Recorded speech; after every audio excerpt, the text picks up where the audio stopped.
எனக்கு வந்து ஒரு ஆசை இருந்துச்சு. என்ன அப்படின்னா, நம்ம ஓரளவு வாழ்க்கையில முன்னேறணும் அப்படிங்கிற ஒரு ஆசை இருந்துச்சு. அப்பா வந்து இந்த மாரி பேசிட்டே இருந்ததுனால, எனக்கு வந்து நம்ம மேலேயே ஒரு நம்பிக்கை இல்லையே அப்படிங்கிற ஒரு சிந்தனையும் எனக்கு இருந்துச்சு. அதுக்கப்புறம் வந்து எனக்கு தோணுன விஷயம் என்னன்னா, நம்ம வந்து எந்த வேலை பார்க்குறோம், எவ்வளோ ஒரு சேலரி வாங்குறோங்கிறது முக்கியம் இல்ல. ஆனா நம்ம வேலை பார்க்கணும். அதுதான் நம்மளுக்கு முக்கியம் அப்படின்னு எனக்கு தோணுச்சு. அதனாலேயே வந்து நான் வந்து கொஞ்சம் கஷ்டமான வேலையா இருந்தாலும் பரவாயில்ல அப்படின்னு சொல்லிட்டு, அந்த ரொம்ப தூரத்துக்கு போறதுக்கு பரவாயில்ல அப்படின்னு சொல்லிட்டு நான் வந்து அந்த வேலைய பார்க்க ஆரம்பிச்சேன். அதில வந்து நெறைய சேலரியும் எனக்கு கிடைச்சிச்சு ஓரளவு.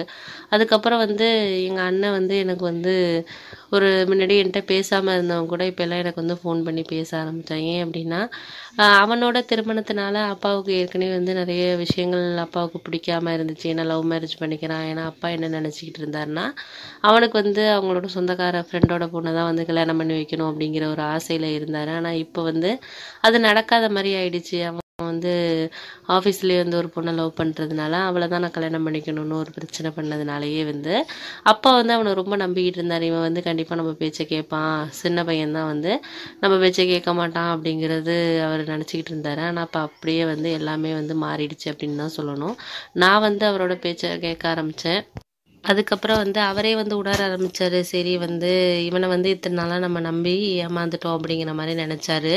ஏன்னா எல்லா ஃப்ரெண்ட்ஸுகிட்டயுமே சொந்தக்காரங்ககிட்டயும் என்ன விஷயத்த அவர் சொல்வார்னா அடிக்கடி, என்னோட பெரிய பையன் தான் வந்து என்னோட எல்லா விஷயத்தையுமே வந்து பார்த்துக்குவான். அவன் தான் வந்து என்ன வந்து கேர் பண்ணுவான். ஆனா வந்து என் 2வது பையன் வந்து அந்த அளவுக்கு என்னையெல்லாம் பார்த்துக்க மாட்டான். அவனையே அவனால பார்த்துக்க முடியல அப்படின்னு சொல்லிட்டு நெறைய விஷயங்கள் வந்து எனக்கு வந்து என்ன திட்டுற மாரியே தான் வந்து எல்லார்கிட்டயுமே வந்து பேசிக்கிட்டு இருப்பாரு. நான் அத வந்து ஒரு பெரிய விஷயமா கண்டுக்க மாட்டேன். அவரு எப்போதும் நம்மள பேசுறது தானே. ஏன்னா அண்ணன் வந்து நல்லா படிப்பான், தங்கச்சியும் நல்லா படிப்பா. நான் வந்து அந்த அளவுக்கு படிப்புல வந்து எனக்கு வந்து ஆர்வம் இல்லாதனால தானே இந்த அளவுக்கு அவர்கிட்ட நம்ம திட்டு வாங்குறோம் அப்படின்னு சொல்லிட்டு, நானும் அத ஒரு பெரிய விஷயமாலாம் எடுத்துக்க மாட்டேன். சரி இப்போ உள்ள நிலைமையிலே எல்லாம் இருக்காது. வாழ்க்கை வந்து மாறும் நம்மளுக்கு கண்டிப்பா அப்படின்னு சொல்லிட்டு என் மனச நானாவே வந்து சரி பண்ணிக்கிட்டு போயிட்டுருந்தேன். அதே மாரியே எனக்கு ஆனா ஒரு டைம் வந்துச்சு அப்படின்னு தான் சொல்லணும். நான் அந்த சூப்பர் மார்க்கெட்டு வேலைக்கு போக ஆரம்பிச்சு நல்லபடியா வேலை பார்க்க ஆரம்பிச்சேன். 1 வருஷத்திலேயே வந்து அவங்க சொன்ன வேலைய காட்டியும் நான் வந்து நெறைய நேரம் ஒர்க் பண்ணதுனால, அந்த முதலாளிக்கு என்ன ரொம்ப பிடிச்சு போயிட்டு, அதனால வந்து என்ன வந்து சூப்பர்வைசரா வந்து அப்பாயிண்ட் பண்ணாரு. படிப்பு கம்மியா இருந்தாலும் தம்பி நீ வந்து மத்த வேலையில கரெக்ட்டா இருக்கிற, சொன்ன விஷயத்த உடனே புரிஞ்சுக்கிற, எனக்கு அது மாரி ஆளுங்க தான் வேணும். 5 பேர் இருந்தாலும் வேலைக்கு அவங்க வந்து கரெக்ட்டா இருந்தாலே நான் வந்து வாழ்க்கையில வந்து இன்னும் கொஞ்சம் முன்னுக்கு வருவேன் தம்பி அப்படின்னு சொல்லிட்டு அவர் என்ன ரொம்ப கூப்பிட்டு பாராட்டினாரு. எனக்கு அது ரொம்ப சந்தோஷமா இருந்துச்சு. ஏன் அப்படின்னா, நம்ம வந்து ஒரு வேலைக்கு சேர்ந்து நம்ம இதெல்லாம் எங்க இவன் வேலை பார்க்க போறான் அப்படின்னு சொல்லிட்டு எங்க அப்பா பேசினதும் உண்டு. இவன்லாம் என்ன இப்போ ஒரு 10 நாள் வேலை பார்ப்பானா, 1 மாசம் தாக்கு பிடிக்கிறதே எங்கெல்லாம் கஷ்டம் அப்படின்னு பேசினாரு. இப்போ 1 வருஷத்துக்கு மேல வேலை பார்த்து சூப்பர்வைசரும் ஆயிருக்கேன். இப்போ எனக்கு வந்து கூடவே வந்து ஒரு 10,000 சம்பளம் எக்ஸ்ட்ரா தரேன் அப்படிங்கிற மாரி தான் சொல்லியிருந்தாங்க. இப்போ முன்னாடி வாங்கின சம்பளத்தோட எனக்கு வந்து ரொம்ப அதிகம். இப்போ எங்க அண்ணனோடயே ஈக்குவலா நான் வந்து சம்பளம் வாங்க ஆரம்பிச்சுட்டேன்.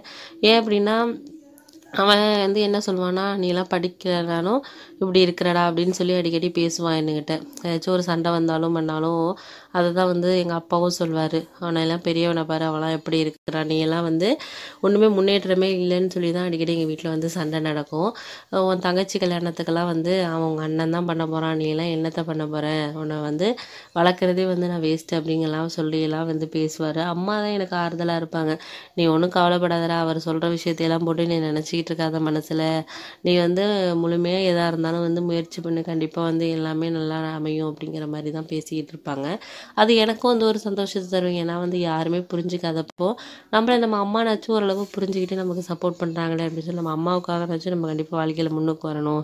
நம்மள வந்து இந்த அளவுக்கு பேசினவங்களுக்கு முன்னாடி ஒரு வாழ்க்கையில முன்னுக்கு வரணும் அப்படின்னு சொல்லிட்டு நான் வந்து கடுமையாவே உழைச்சேன் அப்படின்னு தான் சொல்லணும். அந்த 1 வருஷத்துல வந்து எனக்கு வந்து ஒரு தூக்கம் அதெல்லாம் வந்து எதையுமே வந்து அலுப்பெல்லாம் பார்க்காம அந்த அளவுக்கு நான் வந்து ரொம்ப வந்து ஹார்ட் ஒர்க் பண்ணதுனால தான் எனக்கு இந்த அளவுக்கு ஒரு வெற்றி கிடைச்சிருக்கு அப்படின்னு தான் சொல்லணும்.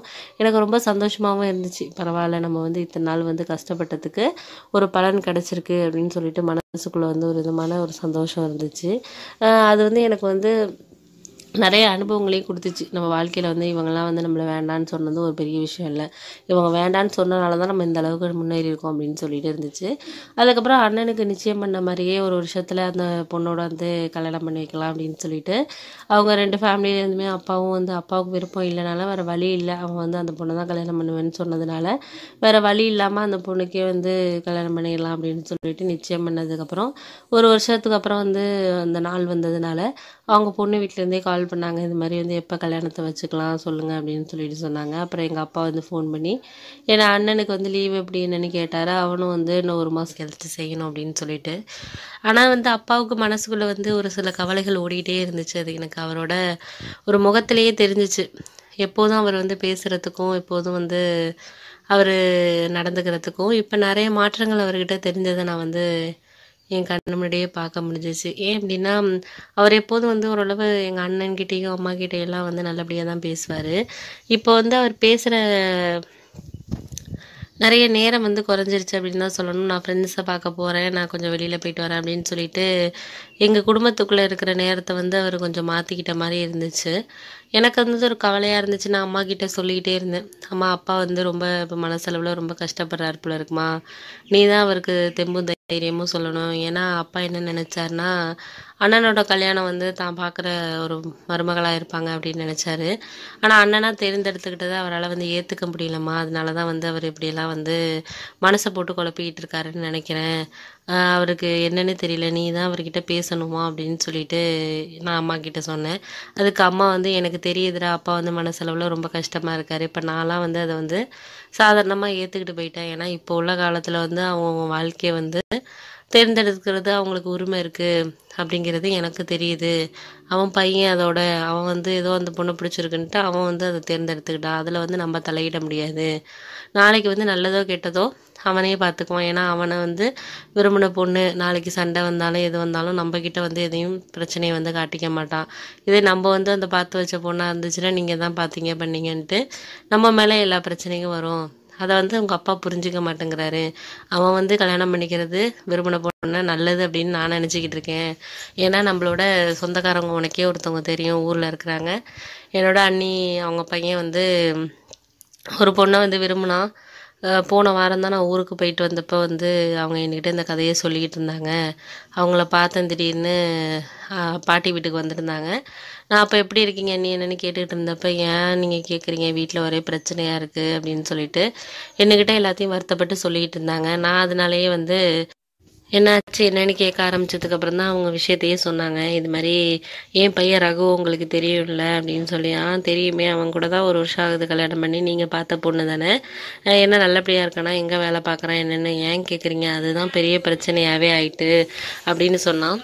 என்னாச்சு அப்படின்னு சொல்லிட்டு நான் கேட்டேன். அதுக்கப்புறம் தான் அவங்க சொன்னாங்க இது மாதிரின்ட்டு, உங்களுக்கே தெரியும் அவன் வந்து ஒரு பொண்ணை வந்து விரும்பினான், சொந்தக்கார பொண்ணை வந்து நாங்கள் கல்யாணம் பண்ணி வச்சோம். ஆனால் அவன் வேலை பார்க்குற இடத்துல ஒரு பொண்ணை விரும்பினான், அது இவங்க அப்பாவுக்கு பிடிக்கல, சொந்தக்காரவங்களுக்கெல்லாம் அது சரிப்பட்டு வராதுன்னு சொல்லி அவன் மனசை எவ்வளோ வந்து கன்வின்ஸ் பண்ணி வந்து எங்கள் சொந்தக்கார பொண்ணுலேயே நல்லா படித்த பொண்ணு தான் அந்த பொண்ணும், நல்லா வசதி எல்லாமே இருக்குது, அழகாகவும் இருப்பாள், அவளை தான் பார்த்து நீங்கள் கூட கல்யாணத்துக்கு வந்திருப்பீங்க, நல்லா கிராண்டாக தான் கல்யாணம்லாம் பண்ணி வச்சாரு. ஆனால் அதுக்கப்புறம் வந்து அவன் என்ன நினச்சான்னு தெரியல, அடிக்கடி இவங்களுக்குள்ள சண்டை அந்த மாதிரியே தான் வந்துக்கிட்டு இருந்துச்சு. நாங்களே ஒரு 3 மாதம் வரைக்கும் இங்கே தான் வச்சுருந்தோம். 2 பேரும் சந்தோஷமாக இருக்கிற மாதிரி தான் இருந்தாங்க. நான் வந்து அவன் வேலை பார்க்குற இடத்துக்கு அந்த பொண்ணை அழைச்சிட்டு போனதுக்கப்புறம் அவங்களுக்குள்ள என்ன பிரச்சனை என்னன்னே தெரியல. நான் கேட்குறப்பெல்லாம் அந்த பொண்ணு நல்லா தான் பேசும். ஆனால் இவன் வந்து எப்போ பார்த்தாலும் என் வாழ்க்கையை நீங்கள் வந்து வீணாக்கிட்டீங்க, நான் விரும்பின பொண்ணையே கல்யாணம் பண்ணிக்கிட்டு இருந்தேன்னா என் வாழ்க்கை நல்லா இருந்திருக்கும், இவளுக்கும் எனக்கும் ஒத்து வரவே இல்லை, நீங்கள் என் வாழ்க்கையை இது பண்ணிட்டீங்க அப்படின்னு சொல்லிட்டு பிரச்சனை பண்ண ஆரம்பித்தா. நாங்களும் வந்து இப்போ ஒரு 6 மாதமாக வந்து வீட்டுக்கெல்லாம் அழைச்சிட்டு வந்து எவ்வளோ வந்து கன்வின்ஸ் பண்ணி எவ்வளோ பண்ணி பார்த்தாச்சு. அவன் வந்து நல்லா தான் இங்கே சரி அப்படின்னு சொல்லிட்டு போகிறாங்க. அதுக்கப்புறம் போய் ஒரு 10-15 நாள்லேயே 2 பேருக்கும் சண்டை அப்படின்னு சொல்லிட்டு அந்த பொண்ணு கோச்சிக்கிட்டு அவங்க அம்மா வீட்டுக்கு வந்துடுறா. அவங்க அம்மா அப்பா வந்து இங்கே வந்து நம்ம சொந்தக்காரவங்களாக இருக்கிறனால எதுவும் நாங்களும் பேச முடியலை. நம்ம எவ்வளோ தான் சொல்லி பார்க்குறது, நானும் எவ்வளோ சொல்லி பார்த்தாச்சு, அவரும் சொல்லி பார்த்துட்டாரு. இப்போ ரொம்ப அவர் கவலைப்படுறாரு. அவன் விரும்பின பொண்ணே கல்யாணம் பண்ணிக்கிட்டு இருந்தானா இன்றைக்கி இந்த பிரச்சனை நம்மளுக்கு வந்திருக்க போகிறதில்ல. இன்றைக்கி நம்ம சொந்தத்தில் இன்னைக்கு நம்ம சொந்தத்துலன்னு சொல்லி பண்ணி வச்சுட்டு, இந்த மாரி ஒரு அவங்க முகத்திலேயே நம்மளால முழிக்க முடியல. அந்த பொண்ணு வந்து நல்ல பொண்ணு தான் நீ, அந்த பொண்ணு நல்லா பக்குவமா தான் நடந்துக்குவா. இங்க வந்தாலும் எல்லா வேலையும் பாப்பா. எல்லாமே ரொம்ப அமைதியான பொண்ணு தான். நாங்க விசாரிச்ச வரைக்கும் ரொம்ப நல்ல பொண்ணுன்னு தான் சொன்னாங்க. அவன் என்ன சொல்றான்னா, அவர் மனசுக்குள்ள எதையோ வச்சுக்கிட்டு இருக்காரு. என்கிட்ட வந்து ரொம்ப ஒரு பாசமா நடந்துக்க மாட்டேங்கிறாரு. அதனாலயே எங்களுக்குள்ள சண்டை வருது. நானும் வந்து அவர்கிட்ட நான் எவ்வளோ வந்து அன்பா தான் நடந்துக்கிறேன். ஆனா அவருக்கு என்ன பிடிக்கல. அவர் வந்து எதுக்கெடுத்தாலும் வந்து எங்கள் அம்மா அப்பா இப்படி பண்ணிட்டாங்க அப்படிங்கிறதையே தான் அவர் சொல்லிக்கிட்டு இருக்காரு. அவர் வேற ஒரு பொண்ணை விரும்பியிருப்பார் போல இருக்கு. நீங்கள் தான் என்னை வந்து ஏமாற்றி கட்டி வச்சிட்டீங்க. என் வாழ்க்கையை ஏன் அப்படி பண்ணீங்க அப்படின்னு சொல்லிட்டு போன